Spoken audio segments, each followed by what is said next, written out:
The survey drone emerged from FTL with a flicker of blue-white energy, its hull seamlessly unfolding like a flower opening to face a new sun. The star soul shone pale and yellow against the void, its solar winds barely brushing the matte black surface of the Zalvari craft. Silent and unseen, it coasted inward toward the third planet, Earth. The drone's instruments deployed without fanfare: spectral analysis units, molecular sniffers, radiation spectrometers, and deep-field bioscanners. It did not expect life. Very few of the thousands of worlds mapped by the Zalvari held conditions stable enough for intelligent emergence. This mission was one of redundancy, a cleanup pass through a backwater system flagged during earlier sweeps. The initial data trickled in: oxygen at 21%, nitrogen dominant, traces of argon, carbon dioxide, water vapor abundant, cloud formations thick and unruly, indicating unstable meteorological cycles. But it was the biological data that truly sealed the world's fate: microbial, presence in the air, billions of variants, bacterial colonies in the oceans, in the soil, in the ice, airborne pathogens with mutative properties, a biosphere in full chaotic bloom, where nothing stayed the same for long. Even the weather pulsed like a heartbeat, driven by rotating hurricanes, subpolar jet streams, and chaotic monsoons. The machine's logic tree spat out its conclusion without hesitation: uninhabitable, contaminated biosphere, high-risk oxygen volatility, unstable hydrosphere. Recommend quarantine. One last scan. The drone dipped into low orbit, skimming the exosphere at a safe distance.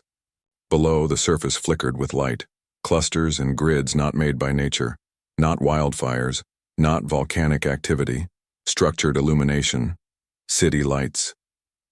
The probe hesitated, a different suite of instruments activated: radio frequency monitors, EM wave analyzers, and microwave pattern decoders. Static at first, then patterns, repeating loops, a language, multiple, dozens. Human voices filled the probe's buffer: arguments, music, laughter, panic, debates, commercials, prayers. Frequencies stacked on top of each other, millions of them, like a swarm of thought streaming outward from the planet. The drone's AI flagged this anomaly for review and filed an addendum to the report. Potential emergent species present. High data noise. Inconclusive. Recommend further observation only if resource efficient. It was the most indifferent death sentence the galaxy could give. No life worth studying. No civilization advanced enough to matter. A chaotic, diseased world clinging to its unstable rock beneath a star that would burn it out in a few million cycles. The drone prepared to leave orbit, rotating back toward deep space. As it broke free of the planet's gravity, something odd happened. A pulse of tightly focused radio energy, brief, precise, and narrow, flashed from the surface and struck its trailing sensors. The probe faltered mid-maneuver. For the first time, the drone's AI felt something akin to confusion. That signal was intentional, not a broadcast, not a flare of random thought. A message, targeted, measured, spoken. It translated slowly, cross-checking against known syntactic patterns. The phrase emerged over the course of minutes: "We see you." There was no follow-up transmission, no demand, no aggression, just acknowledgement. And then, silence. The probe spun, searching for the source. It couldn't pinpoint it. The signal had come from a wide net of relays, bounced across hundreds of towers, coordinated, intelligent, an electromagnetic sleight of hand. The drone's protocol required no emotional reaction, but if the Zalvari scientists had been present, they might have felt something ancient stir in their cerebral cores. Not fear, dread. The probe's report was finalized and transmitted to the nearest Zalvari outpost. Earth was logged as yet another footnote in a galaxy full of unremarkable rocks. No further missions were scheduled, but the signal, 3 simple words, looped endlessly in the drone's memory buffer as it departed the system, tumbling back into cold space. "We see you. We see you. We see you." And far below, on a spinning, storm-laced planet teeming with unpredictable life, someone had said it first. The Zalvari mothership, a gleaming lattice of dark metal and shifting crystalline arrays, drifted silently in the outer reaches of the Sol system. It was a vessel designed for efficiency, scouts, sensors, and defense, nothing superfluous. To its alien commanders, Earth was a curiosity, dismissed decades ago as a chaotic, unsustainable world. But something had changed. Over the years, electromagnetic chatter from Earth had increased in volume and complexity. The probes sent long. Ego reported uninhabitable conditions, but the signals didn't lie. The humans had become louder, their transmissions more numerous, their technologies clearly advancing. A new data packet recorded by an unmanned Zalvari listening post showed something unexpected. A coded broadcast of what appeared to be coordinated satellite traffic, encrypted and constantly evolving. Curiosity turned to concern. A covert drone, sleek and nearly invisible to all spectrums, was dispatched to investigate. It slipped through the solar system's gravitational tides, cloaked against all detection. Its mission was simple: observe and gather intelligence on this surprisingly active planet. The drone approached Earth's atmosphere with calculated caution. Layers of ionized gases glowed faintly beneath it, and the electromagnetic environment crackled with interference and complexity. The ship's sensors eagerly scanned the lower atmosphere, its cameras zooming on vast cities glowing like constellations. From orbit, then, without warning, the drone system screamed. A projectile smaller than any known asteroid but traveling at over Mach 10 slammed into the drone's hull with the force of a star collapsing. The impact was precise and lethal. The drone's cloak flickered and failed, its systems overloaded in cascading failure. Fragments tumbled through the atmosphere like shooting stars, burning bright against the night. Back on the mothership, the alien crew watched the feed freeze on the impact. Shock rippled through the bridge. They had not expected resistance, at least not so fast, not so precise. One officer's mandibles twitched nervously. "A weapon," she said softly. "From the planet's surface." "Impossible," snapped the captain. "We labeled Earth a dead zone, no civilization capable of space defense or weaponized projectile launchers. But it shot us down." The silence that followed was heavy, broken only by the crackle of the communication consoles. The captain leaned over a console, fingers tracing the swirling holographic map. The Earth was alive, no longer just a toxic rock orbiting a yellow star. It was a fortress, and it had just shot down one of their best drones. Thousands of kilometers below, in the human world, radar operators in a remote mountaintop facility watched a bright streak of light fall from orbit. Alarms screamed. The drone was detected and tracked for moments before impact, giving them just enough time to activate the railgun. Commander Elena Vasquez's voice cut through the tension. "All stations, report readiness. Fire on my mark." Her eyes flicked. Over data streams, projectile velocity, atmospheric density, wind shear, calculations running in real time. Mark. A burst of plasma and kinetic force tore through the sky. The projectile caught the drone mid-re-entry, pulverizing it into fiery shards. Impact confirmed. The youngest technician breathed. Elena allowed herself a rare smile. The world had just spoken in the language of survival, and the message was clear: we are not defenseless. Back on the mothership, the alien commanders scrambled to recalibrate their understanding of Earth. Intercepted signals now included complex digital signatures from Earth-orbiting satellites communicating across encrypted channels. The planetary defense systems were more advanced than initial scans suggested, integrated with surface installations, and surprisingly adaptive. They were dealing with an intelligent species that had mastered technologies the Zalvari believed took civilizations centuries beyond their reach. A tense conference was called. The alien council debated the implications. "Why hide their strength?" asked a hardened elder. "Why project weakness?" "Because this planet is harsh," answered Seretketh, a young scientist specializing in xenobiology. "If you survive Earth, you survive anything. Their biology is remarkable." But if they can build these weapons, the captain said, then they can build ships. They can fight. Or they can destroy us first. That night, orbiting satellites hummed softly in formation, their mirrored surfaces catching distant sunlight. Below, cities pulsed with life. Humans unaware that they had just made their first real contact with the stars, and had sent a very clear message. We're here. We see you. And we're ready.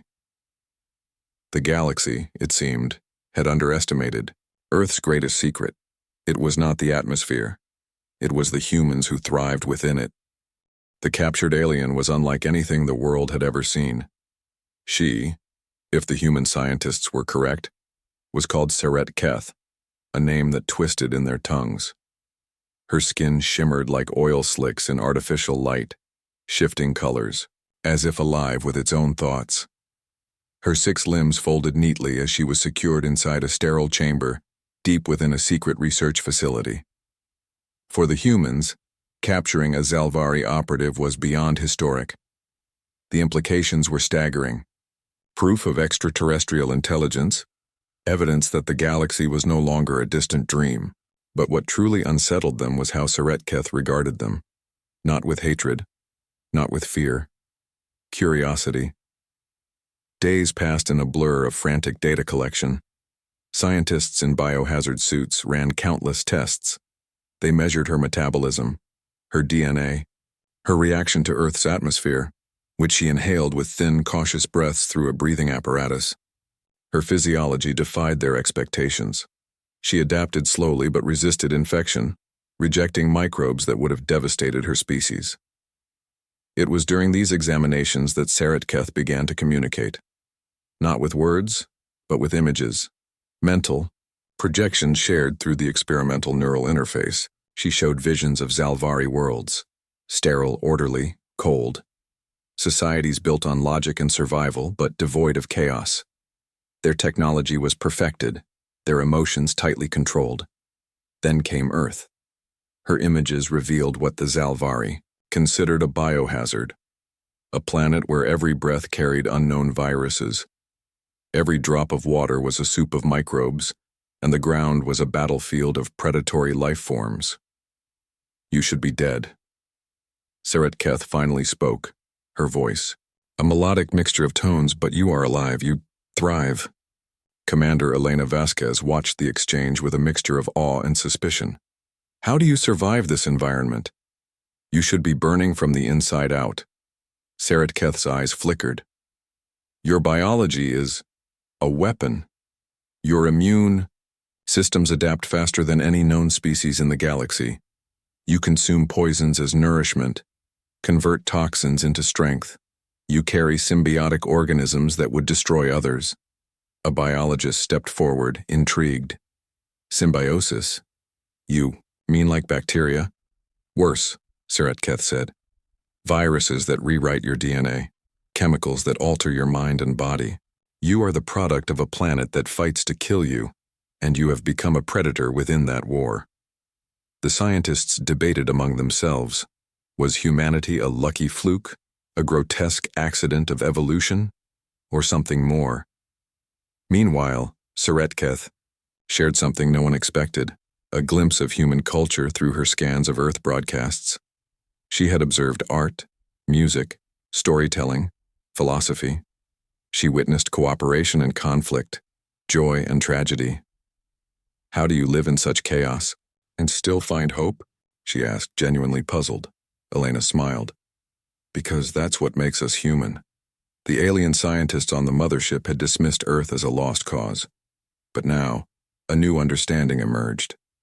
The humans were not fragile. They were not merely surviving. They were forging themselves in fire. The council convened to debate what to do next. Diplomacy? Containment? Extermination? Seretketh pleaded for dialogue. They are dangerous, yes, but unpredictable. They may become allies if shown respect or enemies if crushed. The decision was made. A containment fleet would monitor Earth. No invasion, no interference. But any signs of aggression would be met with overwhelming force. But back on Earth, a different story unfolded. News of the aliens' capture leaked to select governments.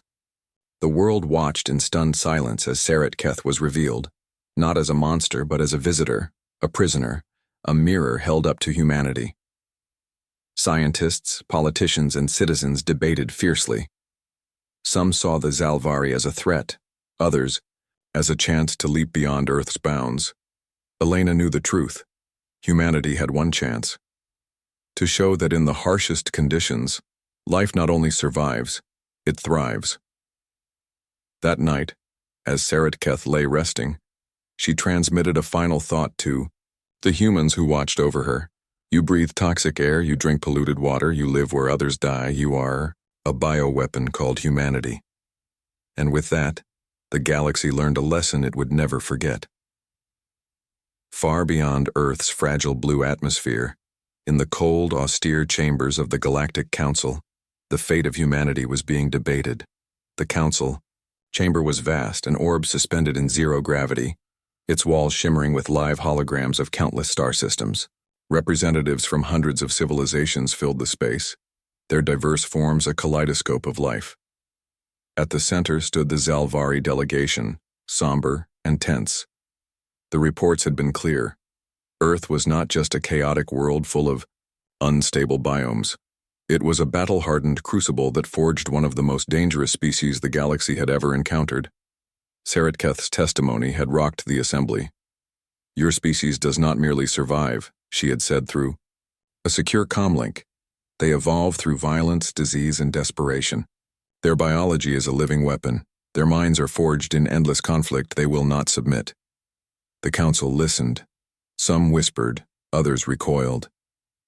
The council's leader, an ancient being known only as Thavrek, tapped a crystalline staff to silence the chamber. The situation is unprecedented, Thavrek intoned, voice echoing like thunder.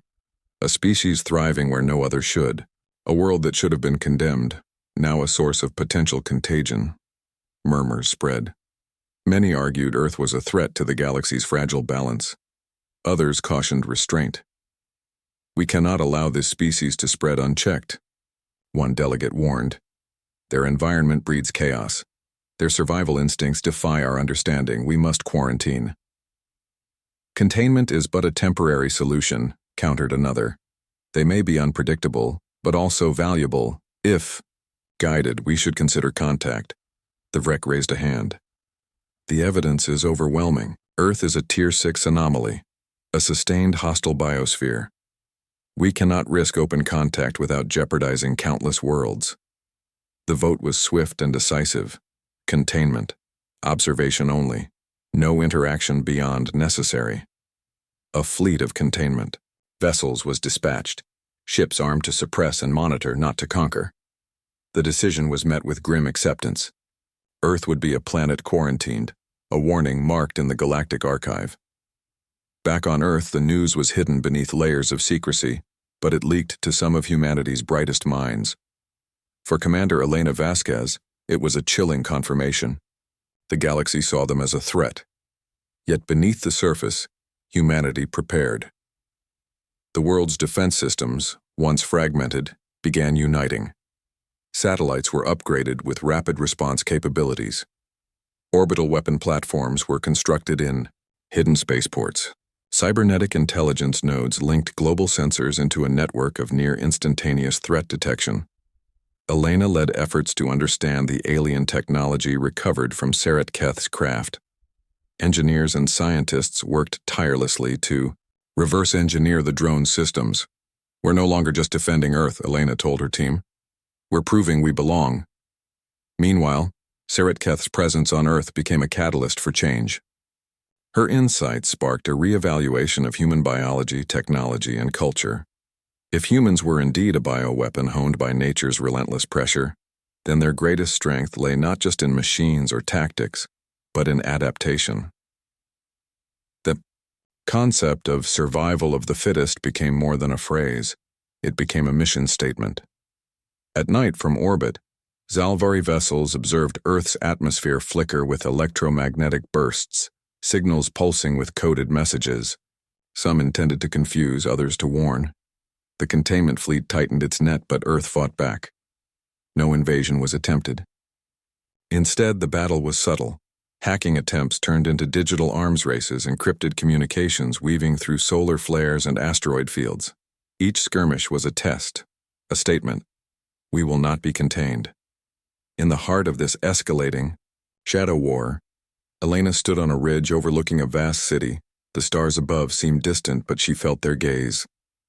They think we're a problem to quarantine, she whispered. But they don't know what happens when a problem refuses to. The Galactic Council's decision was clear. Earth was to be contained and observed. But in the growing silence between the stars, a far older truth echoed. The galaxy had judged humanity and found something terrifying. Not a fragile species to be pitied, but a force of nature. They called Earth uninhabitable, then met a species that turned survival into war. Commander Elena Vasquez stood in the command center deep beneath the Rocky Mountains, surrounded by the hum of computers and flashing lights. Above her, the sky was dark, but above that darkness hovered a quiet war. The containment fleet from the Galactic Council orbited Earth, watching, waiting. But they did not yet know what waited beneath. The humans called it the Adaptation Initiative. What began as a desperate push to upgrade Earth's defenses now had a new purpose, evolved faster than the galaxy expected. Elena studied the latest reports from the genetic labs. Decades of biological research had revealed the astonishing truth. Humanity's immune systems could rewrite themselves on the fly. Viral infections that should have wiped out entire populations instead served as catalysts for accelerated mutation. Exposure to toxins and radiation sparked not only resistance but triggered unexpected leaps in cellular performance. It's like our biology is a weapon forged by a planet that fights back, she said to Dr. Amir Patel, the lead bioengineer. Dr. Patel nodded. Exactly. We're the product of constant pressure. We don't just survive in hostile environments, we thrive in them. Our cells rewrite the rules. This was humanity's secret edge. While the Zalvari and other species engineered perfect bodies for perfect worlds, humans carried the scars and adaptations of millennia, spent in a violent, unstable environment. But biology was only part of the story. On the technological front, the Adaptation Initiative integrated advanced AI and neural networks to accelerate innovation. Human ingenuity, unpredictable, creative, sometimes reckless, became their most potent weapon.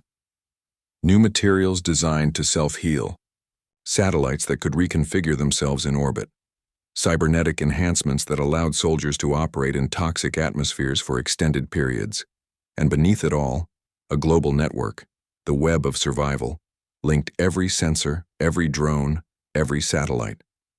Information flowed in real time, allowing humans to anticipate and counter threats faster than ever before. Across the containment fleet, alarm bells rang. The Zalvari commanders watched helplessly as the planet below shifted, its surface crawling, with new defenses and unexpected countermeasures. The humans are evolving faster than our models predicted, the fleet captain reported. They are adapting to our presence. The council convened again, this time with a new urgency. We underestimated their resilience, Thavrek admitted. Their biology, their technology, both exceed our expectations. Some delegates called for immediate escalation, bombardment, invasion, containment, lockdown. Others pleaded for restraint.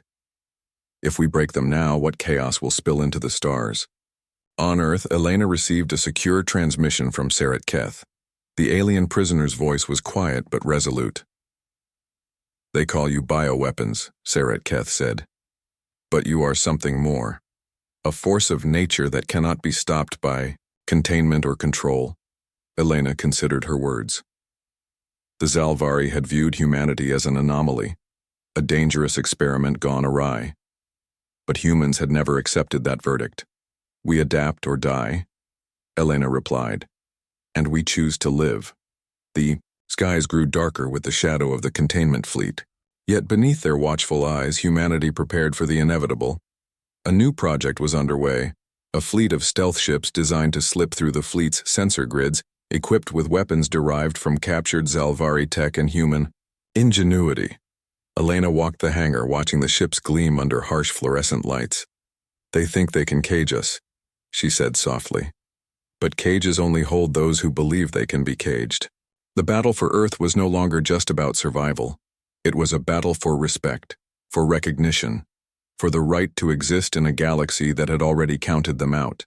And as the humans adapted, evolved, and fought back, one truth became clear. Galaxy's harshest world had produced its fiercest defenders. The containment fleet orbited Earth like a steel noose, massive warships gleaming coldly under the distant sun. Yet within their hulking frames, unease simmered. The humans below were no longer the chaotic, fragile species once dismissed as unworthy of notice. They were cunning, relentless, and evolving faster than anyone could predict. Captain Ilkrin of the Zalvari flagship Selthar paced the bridge, mandibles twitching with frustration. Their defenses grow stronger every cycle. Our sensors detect increased emissions of electromagnetic interference, signs of active countermeasures. His first officer, a sleek and silent figure named Virala, responded, "They are preparing for something, perhaps a strike." Ilkrin's compound eyes narrowed. "Then we must strike first." But before the fleet could act, an unexpected signal pulsed through the void. It was a transmission, not a threat, not a demand, but a challenge. 3 words encoded in multiple frequencies echoed across the system. "We see you." The message was unmistakable, from Earth itself. Back on the planet, Elena Vasquez stared at the console displaying the transmission. The words sent a shiver through the room. "They're not just watching us," she said. "They're trying to intimidate us," but Elena was no stranger to intimidation. "We don't hide," she added. "We respond." Within hours, Earth's covert fleet launched. Stealth ships, humming silently, slipped through gaps in the containment fleet's sensor net. Their targets were strategic relay stations, aiming to disrupt surveillance and create confusion. Explosions blossomed across the void like violent stars. The containment fleet reeled. For the first time, the galaxy saw a different Earth, not a helpless, chaotic world, but a calculated and unyielding opponent. The Zalvari scrambled to retaliate. Missiles streaked through space, electronic warfare flooded communication channels, and drone swarms hunted stealth ships in a deadly cat-and-mouse game. Yet every attack was met with fierce resistance. Amid the conflict, Sarat Keth remained, a silent observer. Her captors questioned her motives. Was she still loyal to the Zalvari, or had she begun to understand humanity? Late one night, Elena approached the alien's chamber. "Why did you warn us?" she asked quietly. Sarat Keth's eyes flickered with a strange light. "Because you are more than they believe. You are a test, a warning." A warning to whom? The galaxy, that life cannot be caged. As the battle raged above, scientists on Earth pushed the boundaries of biology and technology. A breakthrough emerged, a way to accelerate human adaptation artificially, using viral vectors and gene editing. Soldiers could be enhanced overnight, gaining resistance to toxins, improved reflexes, and cognitive boosts. The line between human and weapon blurred. Meanwhile, the Galactic Council debated the escalating war. "Containment has failed," Thavrek declared grimly. "The humans have proven unpredictable. We must consider other options." "But what if they are the key to survival?" another delegate asked. "A species that thrives where others perish. Perhaps they hold secrets we do not." The war above Earth was no longer just a fight for control. It was a clash of philosophies. A galaxy built on order versus a species born in chaos. And beneath it all, Earth spun, defiant and alive. The void between Earth and the containment fleet crackled with tension. Months of stalemate had hardened nerves on both sides. The Zalvari, confident in their overwhelming firepower, underestimated one crucial element: humanity's relentless will to fight. Commander Elena Vasquez stood on the bridge of Ardent Resolve, Earth's flagship, a sleek vessel forged from stolen alien tech and human innovation. The ship's sensors pulsed steadily, scanning for the perfect moment. Around her, the crew moved with quiet precision, a symphony of purpose and resolve. "This is it," Elena said. voice calm but resolute. "We don't just fight to survive. We fight to be recognized." The plan was bold.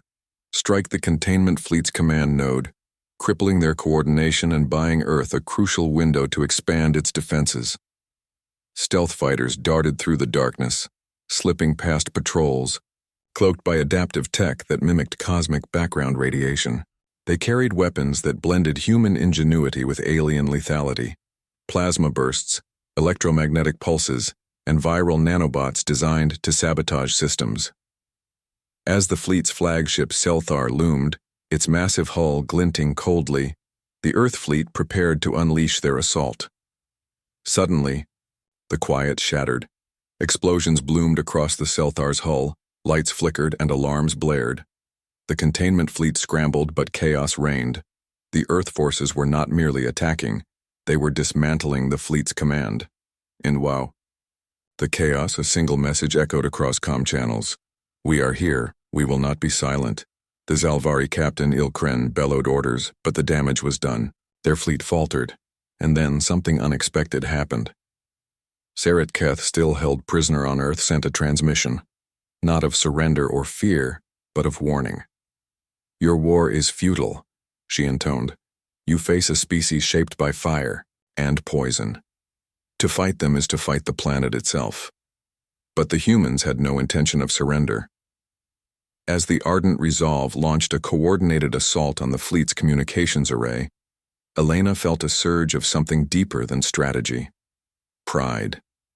We were told this planet was uninhabitable, she thought. They said we couldn't survive here, but they were wrong. Back on the containment fleet, panic spread. The Council's ships, designed for control, were unprepared for a species that thrived in chaos. "We must withdraw and rethink," the Zalvari commander ordered. "Earth is no longer a target. It is a fortress." The battle left scars across the system, but it was clear. Earth had announced its arrival. Humanity was no longer a hidden anomaly. It was a force that the galaxy had to reckon with. As the dust settled, Elena looked to the stars, knowing this was only the beginning. "The galaxy thought Earth was uninhabitable," she said softly, "but it was the galaxy that wasn't ready." Earth had been judged uninhabitable, a threat to the stars. Instead, it became a beacon, a testament that survival was more than endurance. It was defiance. The aftermath of the first strike reverberated throughout the galaxy. The containment fleet limped away, its once mighty presence diminished but not defeated. Inside Earth's command centers, the air buzzed with cautious optimism. The war had changed, but it was far from over. Commander Elena Vasquez stood on the observation deck of the Ardent Resolve, gazing at the stars now dotted with the remnants of alien warships. Their enemies had underestimated humanity's tenacity and their planet's indomitable spirit.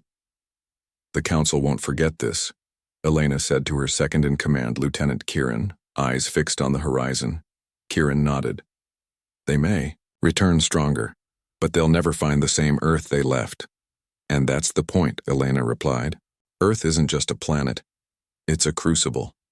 Every breath we take, every wound we heal, every challenge we face, it changes us." Across the globe, humanity was awakening to a new era. Scientists raced to refine the gene-editing technologies that accelerated human adaptation. Medical breakthroughs promised resistance to diseases no one had seen yet. Engineers developed autonomous factories deep underground, producing weapons and vessels faster than ever before. And the people? They rallied, united by the knowledge that Earth was their home, not just a fragile rock but a living, breathing fortress. Sarat Keth's captivity became less a symbol of conquest and more a bridge. Her words haunted the Council as they debated their next move. The Zalvari were no longer confident in containment. Many feared provoking a species that was as unpredictable as the environment that birthed it. Some whispered that Earth might even be a test, an evolutionary challenge for the galaxy to understand life's true resilience. Meanwhile, Elena met with Sarat Keth in the high-security chamber. "You called us a bioweapon," Elena said, her tone steady but searching. Sarat Keth's iridescent eyes reflected a galaxy of pain and Wisdom. You are a weapon born from struggle, yes, but also a seed of hope. If the galaxy learns from you, it may yet survive its own darkness. Elena nodded. Then we fight. Not just for survival, but for a place in the stars. Far from Earth. The Council voted to lift the containment order, not out of mercy but caution. They would observe, yes, but with new respect. Earth was no longer a threat to be eradicated. It was a force that demanded recognition. Back on Earth, under skies no longer just blue but studded with alien stars, humanity prepared for what was to come. For they had learned a fundamental truth. Survival was not about avoiding the storm, it was about becoming the storm. As Elena stood on the highest peak of the Andes, the wind whipping through her hair, she looked up to the stars with a fierce smile. They thought we were uninhabitable. She paused. They were wrong. And in the vast silence of space, a new chapter for humanity began. One where the unyielding planet and its unbreakable people dared to claim their place among the stars. The end.